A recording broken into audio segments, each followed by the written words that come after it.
Tara guys, tingnan natin kung makakargahan ba tong tangke namin na napakaluma na, no? So pares yung code nito sa Kawayan. So napakaluma na ng tangke na to. Try natin kung makakargahan. Sigurado i-inspectionin to, lalo na yung sapwitan ng tangke. Ayan na. So sa Masbate kami nagpapakarga guys. So medyo naalanganin kami, ganun rin yung presyo, is parehas lang. Tapos mamamasahe ka pa, dalawang sakayan. So ganun rin guys. Ayan, sigurado. Ayan na. Tinitintil na yung puwitan ng tangke. So, oxygen nga pala ito guys, na oxygen.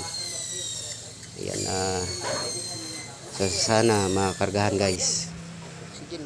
So, ito yung marami sila dito mga tangke guys. Ayan. Kompleto sila. Meron silang argon gas. May mga tangke sa gasol.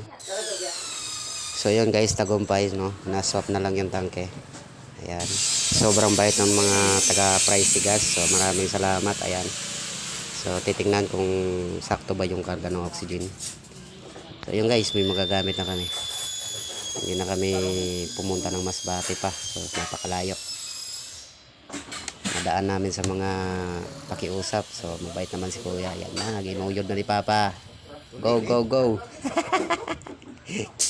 Ayun, magaling talaga to si Papa sa mga discarding, mga pangmalupitan, kaya nadala sa pakiusap. So ayan, oh, ang laki na ng tawa niya. So yun, may magagamit na kami pansamantala guys. Mas mabilis kasi maubos yung oxygen guys kaysa sa acetylen, no? Yung tinatawag na 2:1, dalawang oxygen sa isang tangke guys. Ayun guys, hihintayin na lang namin yung resibo. Ayan na, ginagawa na ng resibo ni Kuya. At meron rin sila pala ditong one set na shilling guys. Ayan, may gasol na. So sa halagang 4,000 plus lang. Ayan. So yun guys, tagumpay yung mission namin ni Papa, no? Napakargahan namin yung oxygen. Nga pala guys, shoutout nga pala sa mga taga-Kawayan. Ayan. So, dito nga pala kami nakatira guys sa Barangay Tubog. So malapit lang sa lungsod ng Kawayan. Ayan. So ayan na muna guys yung wala natin kapulos-pulos na vlog. So bye bye.